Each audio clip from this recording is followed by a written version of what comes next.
un rincón opaco de la historia estadounidense, entre la arena ardiente de Nevada y la paranoia institucionalizada por la Guerra Fría, se encuentra un lugar que no existe en los mapas ni en las agencias de vuelo, mucho menos en las reuniones del Congreso. Un lugar que el gobierno negaba con la sonrisa más falsa que un billete de $3. Vamos a hablar del Área 51 y de un hombre que dijo haber trabajado allí con naves que no eran de este mundo. Su nombre es Bob Lazar y su historia es tan perturbadora como cuestionable, pero a pesar de eso sigue en pie. Todo comienza a finales de la década de 1980. Ronald Reagan calienta la silla presidencial, el muro de Berlín aún respira, y en Nevada los militares hacen lo que mejor saben hacer: mentir, ocultar cosas y desarrollar tecnología secreta. Pero en ese silencio asfixiante, Bob Lazar irrumpe, un tipo con apariencia anodina, voz suave, lentes grandes y un currículum que él asegura haber conseguido gracias a su trabajo en física e ingeniería. Según él estudió en el Caltech y en el MIT. Por supuesto, cuando se investigó, no había constancia alguna de su paso por esas instituciones. Falsificó sus credenciales o el gobierno se encargó de hacerle el borrado cósmico completo de su existencia académica. Esa es una interesante pregunta, y es una pregunta que no tiene respuesta, pero que duele como una espina en la garganta de la credibilidad. Lazar afirma que en 1988 fue reclutado por el gobierno para trabajar en una subdivisión del Área 51, llamada S4, una instalación secreta aún más oculta que la base misma. Según él, no estaba allí para barrer el suelo, estaba allí para algo mucho más extraño: revertir tecnología fuera de este mundo. Así como lo oyen, este hombre afirma haber trabajado como físico en un programa ultrasecreto del gobierno estadounidense, que se dedica a analizar y destripar platillos voladores reales encontrados, almacenados y ocultados del ojo público durante décadas. Las primeras afirmaciones impactantes de Lazar es que en los hangares del S4 había 9 naves alienígenas, todas diferentes, algunas dañadas y otras intactas. Él cuenta con una naturalidad tan perturbadora como precisa que lo pusieron a trabajar con una de ellas, intentando comprender cómo funcionaba su sistema de propulsión. El sistema no funcionaba con gasolina, ni energía solar, ni reactores de uranio.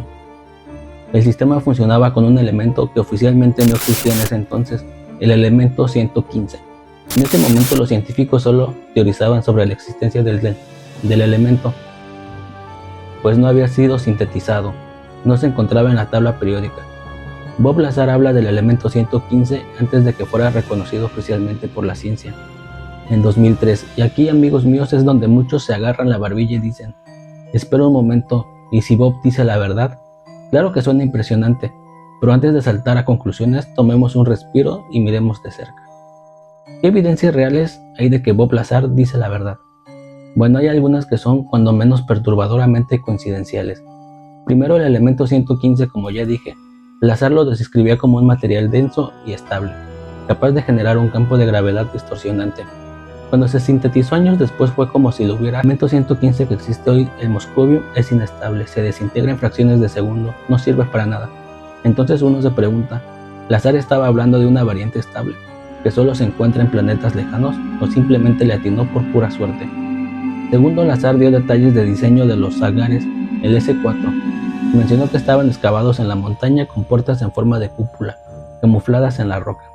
Décadas más tarde, con ayuda de Google Earth y testimonios de otros empleados, se confirmaron estructuras similares en la zona exacta. Y por si fuera poco, en una entrevista antigua, Bob menciona un dispositivo biométrico que analiza los huesos de la mano para permitir el acceso a dicha base. Durante muchos años, toda la gente se rió de él por eso. Qué ridículo, decían, un escáner de huesos de mano, que eso no existe. Hasta que en 2013 una fotografía del lector biométrico exacto usado por contratistas militares en los años 80 fue publicada. Era idéntico al que Lazar describió. Pero claro, no todo es miel sobre hojuelas, porque Bob también tiene huecos en su historia, más grandes que el presupuesto de defensa de los Estados Unidos.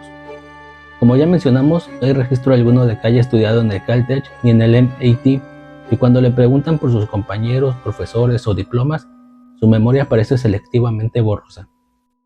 Los defensores aseguran que el gobierno borró su pasado para desacreditarlo. Los escépticos, por supuesto, opinan que nunca estuvo allí. Además, ¿por qué dejaría el gobierno que alguien como él saliera ileso? Después de revelar semejantes secretos, Bob dice que empezó a hablar porque su vida corría peligro, que grabó entrevistas como medida de seguridad, que si lo desvivían sería obvio que él decía la verdad, y eso irónicamente podría haberlo salvado. Pero lo más inquietante llegó cuando intentaron grabar un documental sobre su vida en 2018. En ese entonces Jeremy Corbell estaba trabajando en una producción que buscaba finalmente contar la historia de Lazar con profundidad. Durante la filmación, agentes del FBI y de otras agencias gubernamentales allanaron la propiedad de Bob Lazar, que oficialmente era parte de una investigación sobre sustancias químicas en su tienda de suministros científicos. Claro, como si justo durante el documental sobre tecnología fuera de este mundo el FBI decidiera casualmente buscar químicos ilegales. Lazar afirmó que los agentes estaban buscando restos del elemento 115, el que se habría llevado ilegalmente del S4. Pruebas no hay, coincidencias demasiadas como para ignorarlas. Lo que Bob vio dentro del Área 51 no era de este mundo, o eso asegura él, porque mientras tú y yo vamos a trabajar día a día en el transporte público, cuando nos peleamos con el tráfico, él dice haber trabajado con naves fuera de este mundo, capaces de manipular la gravedad, como si el universo fuera plastilina. La nave que le asignaron para estudiar, que según él parecía un platillo clásico de los años 50, no tenía ni tornillos, ni cables, ni tuberías. Todo su interior parecía moldeado de una sola pieza, como si hubiera sido impresa en una impresora 3D por una tecnología más avanzada de lo que podemos comprender. Pero aquí viene lo más extraño. No tenía controles reconocibles, ni botones, ni pantalla, ni teclado, absolutamente nada. La nave parecía responder al pensamiento, y si eso no es suficiente para levantar una ceja, espera oír esto. Bob asegura que su sistema de propulsión no empujaba la nave hacia adelante como lo haría un cohete, que más bien generaba un campo gravitacional a su alrededor que curvaba el espacio-tiempo.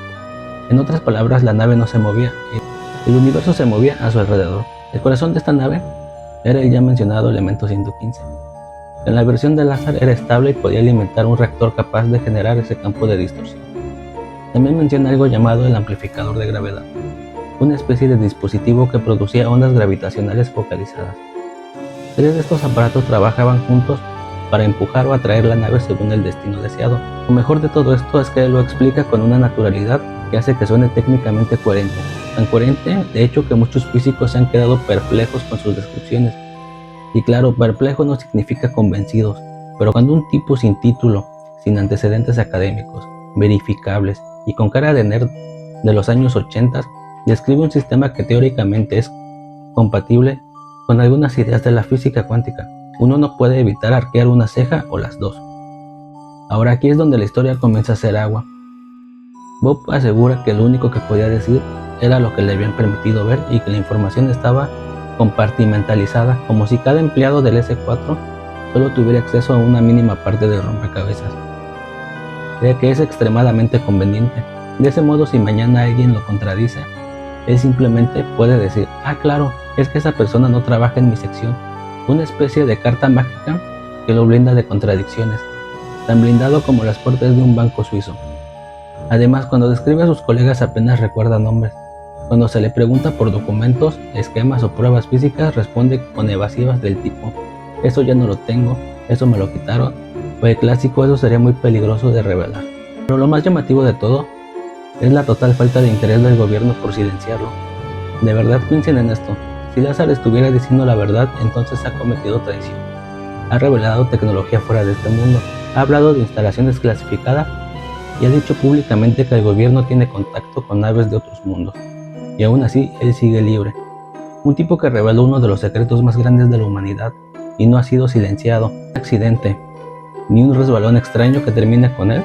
En sus declaraciones, Lazar dijo haber presenciado briefings, documentos internos de inteligencia donde se mencionaba que los extraterrestres eran seres bípedos grises, originarios de Zeta Reticuli, y que llevaban miles de años visitando la Tierra. Si bien el gobierno ha sido experto en encubrir secretos, también hay que tener estándares. O como todo en esta historia, justo cuando estás a punto de reírte, aparece algo más. Volvamos al documental. Durante su grabación en una escena que quedó capturada en cámara, Lazar se muestra nervioso, errático y paranoico.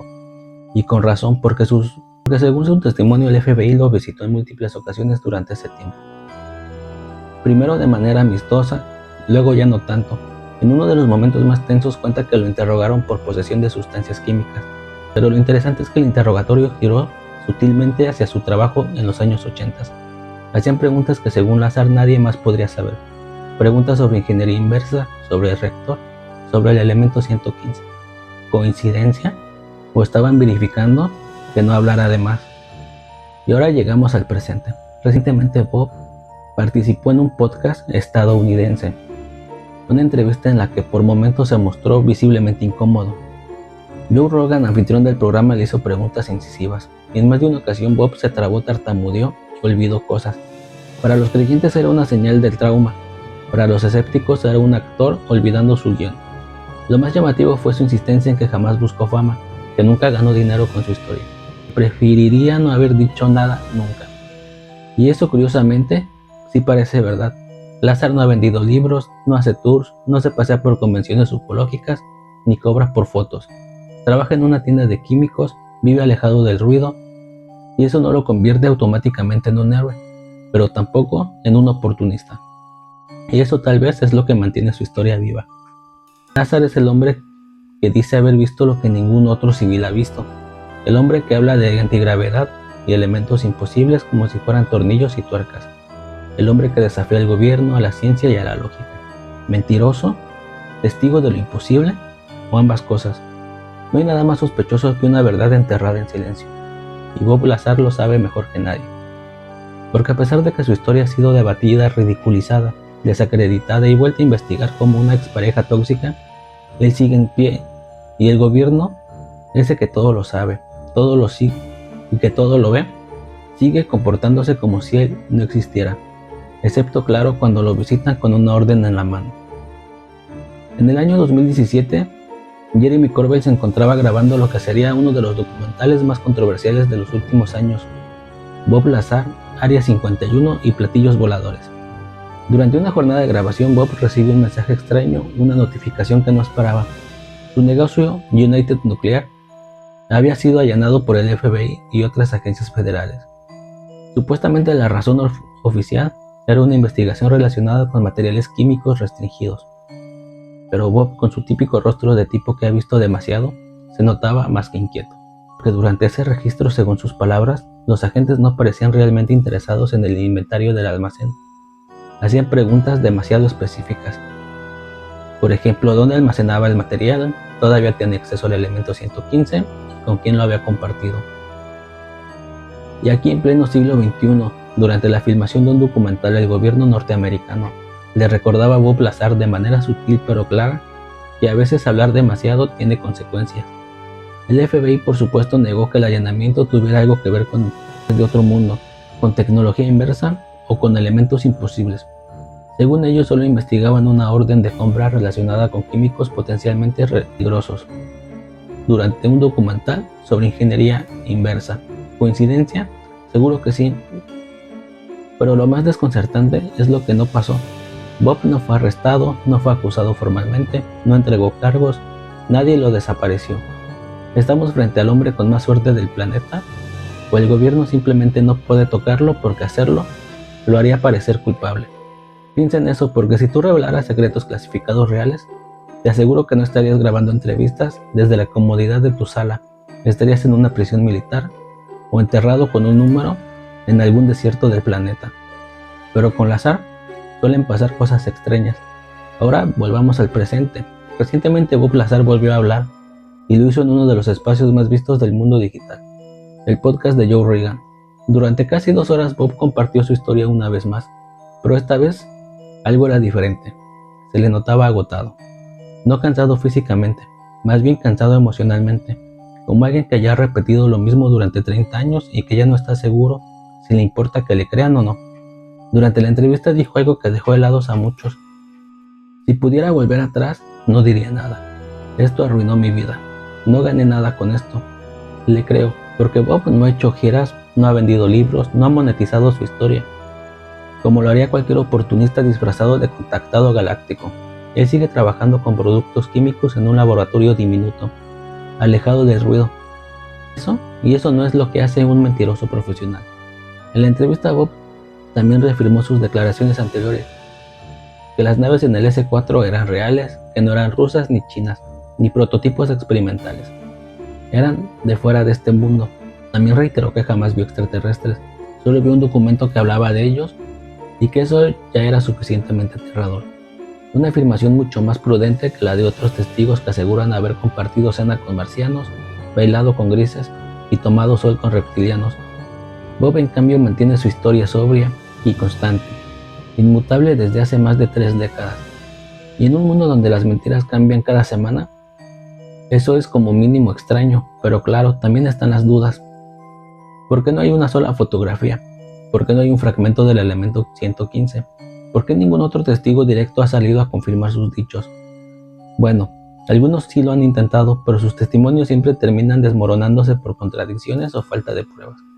Y eso irónicamente hace que la historia de Bob destaque aún más, porque mientras otros exageran, él se mantiene. Y esa moderación en medio de una temática tan delirante es lo que lo hace tan escalofriante. Entonces llegamos a las preguntas finales.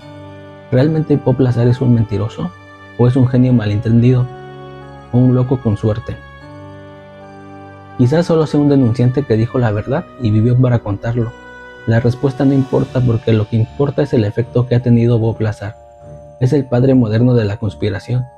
Antes de él, el Área 51 era un mito. Después de él, fue reconocido oficialmente por el gobierno. Antes de él, nadie había hablado del elemento 115. Después de él, fue sintetizado y añadido a la tabla periódica. Antes de él, las naves eran puro cine. Después de él, el Pentágono liberó videos reales. Son algunas coincidencias, pero Bob Lazar no necesita pruebas, no necesita convencerte, no necesita gritar, porque su historia ya está sembrada en los foros, en los documentales, en los podcasts y hasta en tu mente. Y como un virus silencioso te hace dudar, te hace mirar al cielo, te hace preguntarte. Porque quizás en una noche oscura, mientras el mundo duerme y el silencio lo cubre todo, allá en el cielo un objeto no identificado se mueve sin ruido, sin lógica y sin explicación.